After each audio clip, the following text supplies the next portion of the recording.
Hello दोस्तों, मैं किफन स्वागत करता हूं आपका। आज हम पढ़ने वाले हैं 20 सितंबर 2021 के मोस्ट इंपॉर्टेंट करंट अफेयर्स। तो लास्ट तक बने रहिएगा दोस्तों। यदि अच्छा लगे तो प्लीज सब्सक्राइब जरूर कर लीजिएगा। तो चलिए स्टार्ट करते हैं। आज का पहला क्वेश्चन है, हाल ही में पंजाब के नए मुख्यमंत्री कौन बने हैं? इसका जो राइट आंसर जाएगा, कैप्टन अमरिंदर सिंह जी के इस्तीफा देने के बाद पंजाब के नए मुख्यमंत्री बनाए गए हैं चरणजीत सिंह चन्नी को। और यह पंजाब के पहले दलित मुख्यमंत्री होंगे, चरणजीत सिंह चन्नी। और इनका जो विधान सभा क्षेत्र है वो है चमकौर साहिब, पंजाब। नेक्स्ट बात करें, पंजाब के नए मुख्यमंत्री बने हैं तो पंजाब की इंडिया के मैप में लोकेशन यहाँ पास है। और पंजाब की जो उत्तरी सीमा लगती है वो जम्मू कश्मीर के साथ लगती है, और इसकी पूर्वी सीमा हिमाचल प्रदेश के साथ लगती है। और पंजाब की जो दक्षिणी सीमा लगती है वो हरियाणा के साथ लगती है। और पंजाब की पश्चिमी सीमा पाकिस्तान के साथ लगती है। और पंजाब की जो साउथ वेस्ट वाली सीमा है वो राजस्थान के साथ लगती है। पंजाब का DLR नंबर है 23-13-07।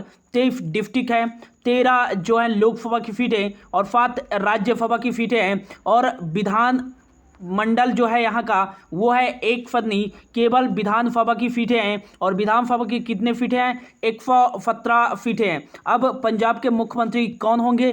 तो ये होंगे चरणजीत सिंह चन्नी, और पंजाब के पहले दलित मुख्यमंत्री होंगे। और हाल ही में यहाँ के गवर्नर बनाए गए हैं बनवारी लाल पुरोहित, और बनवारी लाल पुरोहित को चंडीगढ़ का प्रशासक भी बनाया गया है। उड़ान योजना, महिलाओं को फ्री सैनिटरी पैड वितरित करने के लिए उड़ान योजना पंजाब के द्वारा शुरू की गई है, ये भी याद रखिएगा। अगला क्वेश्चन है, हाल ही में अंतर्राष्ट्रीय समान वेतन दिवस कब बनाया गया है? तो राइट आंसर जाएगा ऑप्शन डी, 18 सितंबर को। विश्व स्तर पर समान मूल्य के कामों में समान वेतन देने की जागरूकता बढ़ाने के लिए यह अंतर्राष्ट्रीय समान वेतन दिवस 18 सितंबर को हर साल बनाया जाता है। पहली बार यह 2020 में बनाया गया था। अब सितंबर माह के इंपॉर्टेंट डेट देख लेते हैं। तो 1 सितंबर को बनाया गया है NCERT का 61वां स्थापना दिवस, और 1 से 7 सितंबर तक बनाया गया है राष्ट्रीय पोषण सप्ताह दिवस, और यह केंद्रीय महिला एवं बाल विकास मंत्रालय के द्वारा बनाया गया है। 2 सितंबर को विश्व नारियल दिवस बनाया गया है, और 4 सितंबर को इस बार अंतर्राष्ट्रीय गिद्ध जागरूकता दिवस बनाया गया है। अंतर्राष्ट्रीय गिद्ध जागरूकता दिवस सितंबर माह के पहले शनिवार को बनाया जाता है, जो कि इस बार 4 सितंबर को बनाया गया।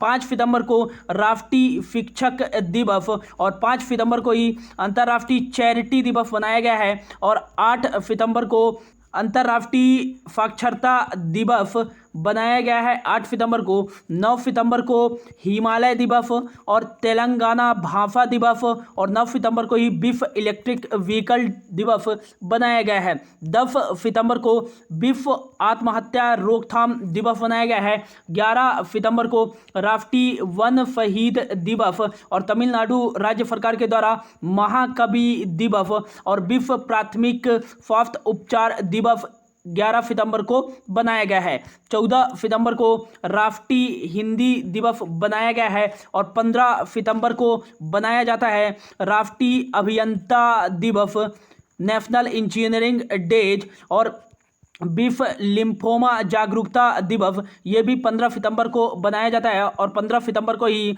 लोकतंत्र का अंतर्राष्ट्रीय दिवस बनाया जाता है।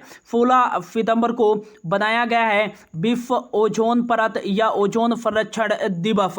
और नेक्स्ट 17 सितंबर को बनाया गया है विश्व रोगी सुरक्षा दिवस, और 18 सितंबर को बनाया गया है अंतर्राष्ट्रीय समान वेतन दिवस और विश्व जल निगरानी दिवस 18 सितंबर को ही अंतर्राष्ट्रीय लाल पांडा दिवस बनाया गया है, और 18 सितंबर को ही विश्व बांस दिवस बनाया गया है। तो ये याद रखिएगा। अगला क्वेश्चन है, हाल ही में विश्व आर्थिक मंच वर्ल्ड इकोनॉमिक फोरम की 2022 में वार्षिक बैठक कहाँ आयोजित की जाएगी? तो इसका राइट आंसर जाएगा वर्ल्ड इकोनॉमिक फोरम की जो वार्षिक बैठक 2022 में आयोजित की जाएगी, ऑप्शन डी, दावोस स्विट्जरलैंड में इसकी बैठक आयोजित की जाएगी। वर्ल्ड इकोनॉमिक फोरम, इसकी स्थापना 1971 में की गई थी और इसके जो सीईओ हैं वो हैं जेरेमी जॉर्गेन्स और इसका जो हेड क्वार्टर है वो है स्विट्जरलैंड। नेक्स्ट बात करें इसकी थीम क्या होगी 2022 में, तो इसकी थीम होगी वर्किंग टुगेदर रीस्टोरिंग ट्रस्ट, इसकी थीम होगी। बढ़ते हैं अगले क्वेश्चन की ओर। अगला क्वेश्चन है, हाल ही में किसके द्वारा म्यूचुअल फंड पर ऋण योजना की शुरुआत की गई है? तो इसका जो राइट आंसर जाएगा ऑप्शन सी, टाटा कैपिटल के द्वारा म्यूचुअल फंड पर ऋण योजना की शुरुआत की गई है और टाटा कैपिटल की ये पहली डिजिटल बैंकिंग योजना है। इस योजना के तहत 5 लाख से 2 करोड़ रुपए तक का म्यूचुअल ग्राहकों को तत्काल ऋण प्रदान किया जाएगा इस म्यूचुअल फंड पर ऋण योजना के तहत। अब टाटा कैपिटल के द्वारा शुरुआत की गई है तो टाटा कैपिटल के बारे में देख लेते हैं। तो इसके एमडी और सीईओ कौन है? तो टाटा कैपिटल के एमडी और सीईओ हैं राजीव समरवाल और टाटा कैपिटल का हेडक्वार्टर कहाँ है? तो इसका हेडक्वार्टर है मुंबई महाराष्ट्र में और इसकी स्थापना 2007 में की गई थी। अगला क्वेश्चन है, हाल ही में भारत का पहला यूरो ग्रीन बॉन्ड किसके द्वारा जारी किया गया है? तो इसका जो राइट आंसर जाएगा भारत का पहला यूरो ग्रीन बॉन्ड जारी किया गया है PFC, power finance corporation limited के द्वारा भारत का पहला यूरो ग्रीन बॉन्ड जारी किया गया है। पावर फाइनेंस कॉरपोरेशन लिमिटेड के द्वारा जारी किया गया है। तो इसके बारे में देख लेते हैं। तो इसका जो हेडक्वार्टर है वो कहाँ है? न्यू दिल्ली में है और इसकी स्थापना 1986 में की गई थी और इसके जो एमडी और सीईओ हैं वो हैं रविंदर सिंह इसके एमडी और सीईओ हैं पावर फाइनेंस कॉरपोरेशन लिमिटेड के। अगला क्वेश्चन है, हाल ही में फिनो पेमेंट बैंक ने अपना पहला ब्रांड एम्बेसडर किसे नियुक्त किया है? तो इसका जो राइट आंसर जाएगा फिनो पेमेंट बैंक ने ऑप्शन सी, अभिनेता पंकज त्रिपाठी को अपना पहला ब्रांड एम्बेसडर नियुक्त किया है और पंकज त्रिपाठी को फिनो पेमेंट बैंक ने 2 साल के लिए अपना ब्रांड एम्बेसडर बनाया है। पंकज त्रिपाठी फिनो पेमेंट बैंक का विज्ञापन करेंगे और फिनो पेमेंट बैंक का जो पहला अभियान है फिकर नाट जिसमें बैंकिंग संबंधी भय के मुद्दों को कम करने के लिए अभियान चलाया जाएगा और इसमें भी भाग लेंगे अभिनेता पंकज त्रिपाठी।